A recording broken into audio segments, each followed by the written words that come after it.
How'd I get here? I asked for it. I volunteered. I wanted to fly this airplane because almost every mission you fly is operational, and because this is a pilot's airplane. It's a real challenge, every time. 2026, Sergeant Sarmiento speaking. May I help you? Standby one. Headquarters stack, sir. Lieutenant Colonel Brown. Yes, sir. Right away, sir. Captain Peterson. Right. Right. Your mission? A high-priority sortie to collect vital information. It's all planned for you the day before you fly. Squadron operations, 2.5 hours before takeoff. You and your backup ready to go to work. Hello, Tim. Hey, morning. How are you? How are you doing there? Okay. A last-minute intelligence briefing. And that concludes the items you'll be prohibited from carrying. Can I answer any questions about these? Oh, anything to you? A final check on the weather. In the forecasted thunderstorms will end in the first third of Utah. About 344 heading for a little over 13 minutes. You're flying the mission. You check all the flight plans made the day before. In route charts, the green card, and map boards. 2 hours before takeoff, you eat a standard high-protein, low-residue meal needed for the demands of the long mission at high altitude. The backup pilot pre-flights the plane. Tomorrow, somebody will be doing the same for him. 48 hours later, you'll be the backup. Day after that, you'll fly again. That's the cycle. Okay, what time did you go to bed? 10 o'clock. Okay. What time did you get up? About 6. Okay. It's serious Feeling business. pretty good this morning? No problem? You'll be up there alone at 70,000 feet for an appreciable length of time. You don't need any problems. You've got enough on your hands. All that time, you'll be living in a spacesuit, sucking your meals and sipping Gatorade through a tube.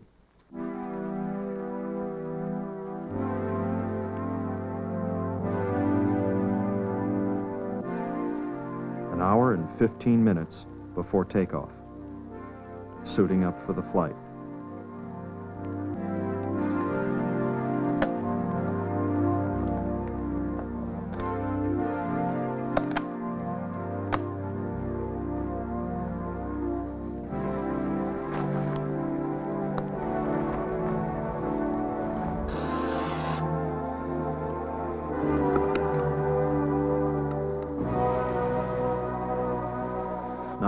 At altitude. You could get the bends. That's why, an hour before takeoff, you go on oxygen. Everything okay then, sir? Yeah, thanks, Woody. It's okay. You're all set. Okay. It's a close-knit group. We have to be. We depend on one another for our lives.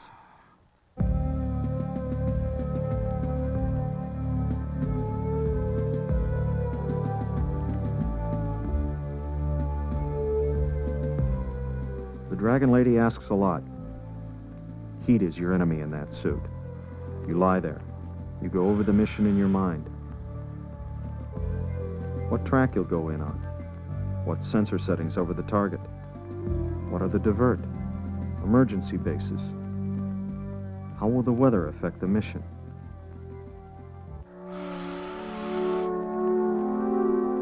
Then, it's time to get integrated with the airplane.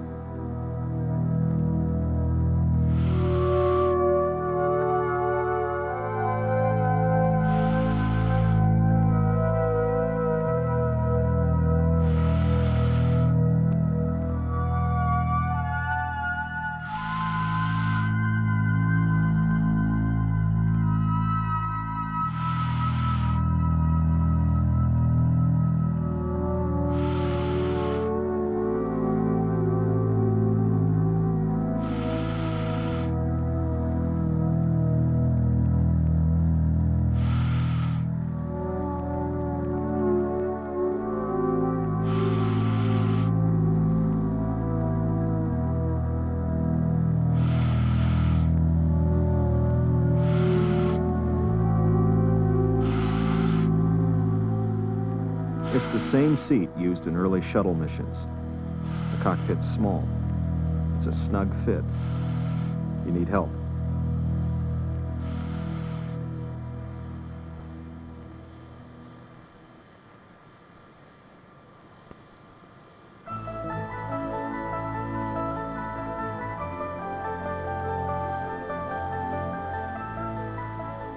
The backup pilot is there. He's called the mobile at this stage. He's on wheels, and he'll stick with you right up to takeoff. You are going to ride a bicycle now. You're sitting on top of two narrowly spaced wheels. And there's all that wing spread. It's a real balancing act. But there's plenty of help. Beal ground, pinion 6-7, taxi, pins and canopy mobile. 445 flight, you're clear to Beal via the boomerang route, maintain Mo 1000. Your departure frequency 327.5, squawk 4232. A graceful-looking machine, but awkward on the ground. A glider with the same engine that powered the F-106. Loaded with fuel, packed with electronics. Updated version of the original U-2 that rolled out of Kelly Johnson's Skunk Works at Lockheed back in the 1950s. The sleek Black Bird. Hand-flown, seat of the pants, but with state-of-the-art equipment. You know what the limits are. It's all your responsibility. All yours to fly. Alone. 25-0, change to departure when estimated conflict takeoff. 25-0.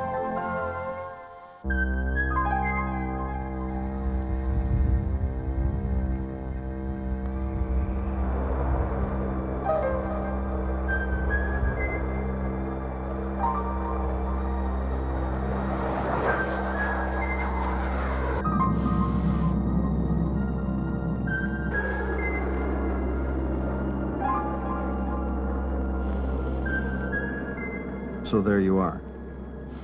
No crew. Limited radio contact. In each of us who flies these missions, there's the conviction that this is not just a job. Deep down inside, you can see yourself as the hero, the central figure in a group of 60 people who've prepared this mission, readied you for flight, people who briefed you, fed you, attended you, dressed you, got you out to the aircraft, put you into the seat, hooked you up, and launched you.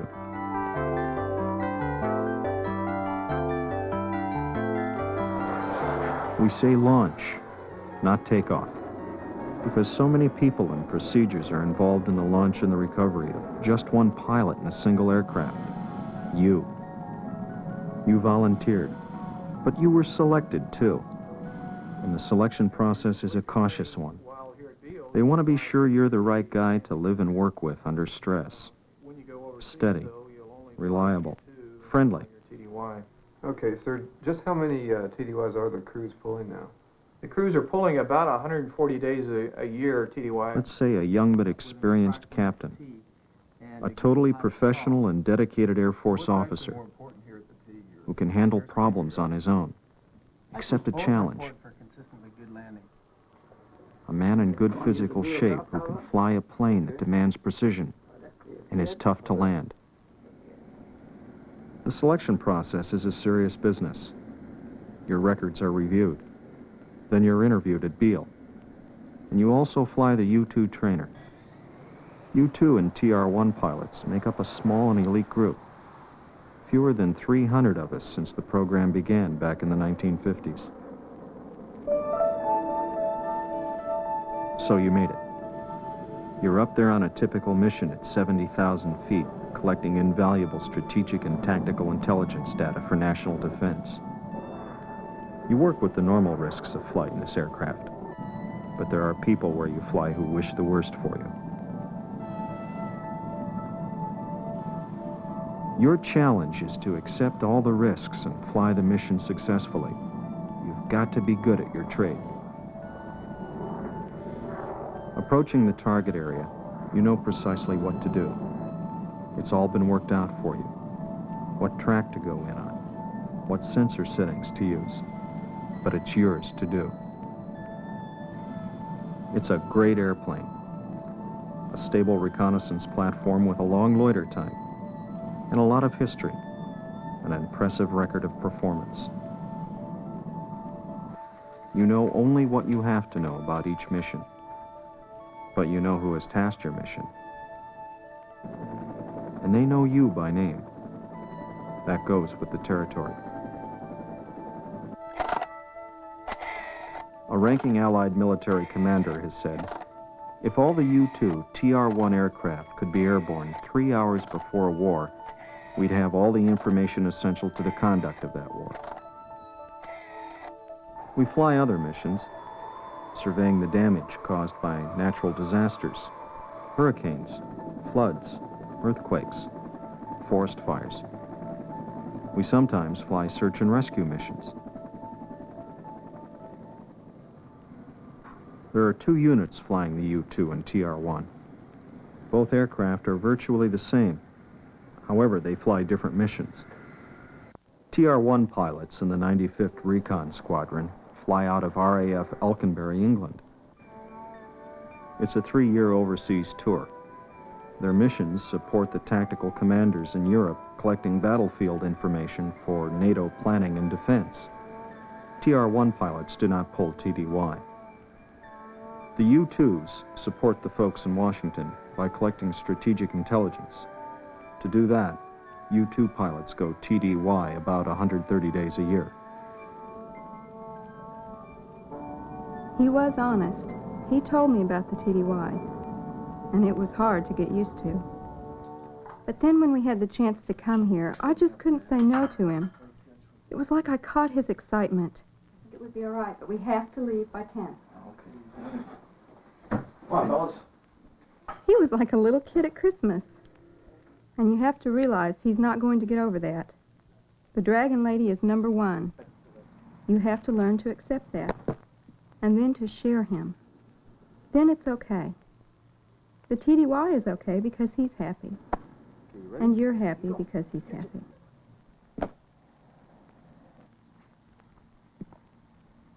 And if he's not always there for you and the kids, well, you learn to live with that.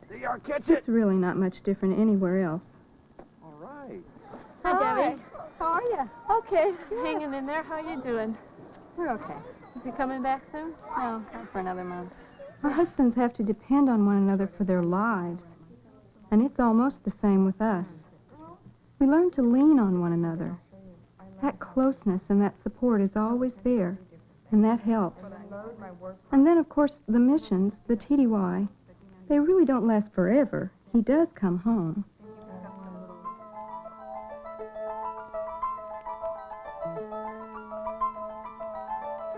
Home can be anywhere in the world on TDY. But coming back home, that's back to where your heart is. You come in tired, and you're recovered the same way you were launched, with a lot of help.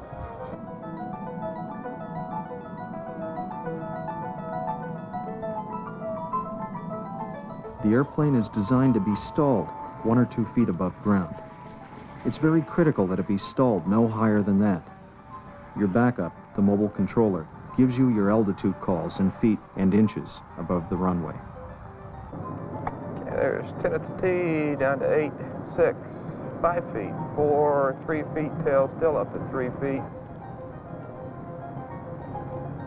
There's 2, 1.5, 1 foot, holding it 1 foot, down to 6 inches, nice. Mark 27, we got a couple of vehicles on the runway, south to north, South Point Junction. Finally, you're safely on the ground. Mission successfully completed. Your backup is there to meet you. He takes the checklist and the green card. Your written log of everything you were supposed to do on this mission. It all goes back to the people in NAV planning. Hey, welcome back. All right. Heck of a fine job. Yeah. Have a good one? Okay. Yeah. Super. There you go. Hey, man, your checklist. I'm gonna take this. Get some of the stuff out of your way here. Okay, see you on the ground. All right. Tired, hot and sweaty in your pressure suit. But you feel pretty good. There's a lot of job satisfaction in this line of work. Tomorrow you're off, but there's one more post-mission procedure you don't want to miss. It's in the heritage room of the squadron that each mission really comes to an end.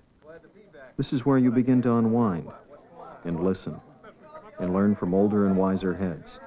How things go today? What's wrong with that autopilot thing? Ask him, I don't know. Well, we had some problems with yesterday. It was, we're getting a little pitch divergence. Oh, geez, that temperature thing again yet. What? Yeah, did you try turning it?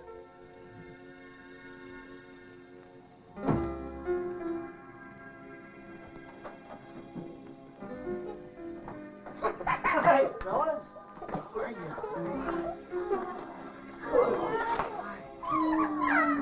Behave yourself today, huh? Yeah. Yeah?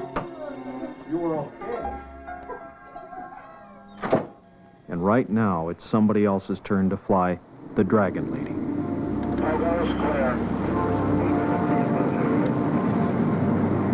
They're going to go to approximately 50.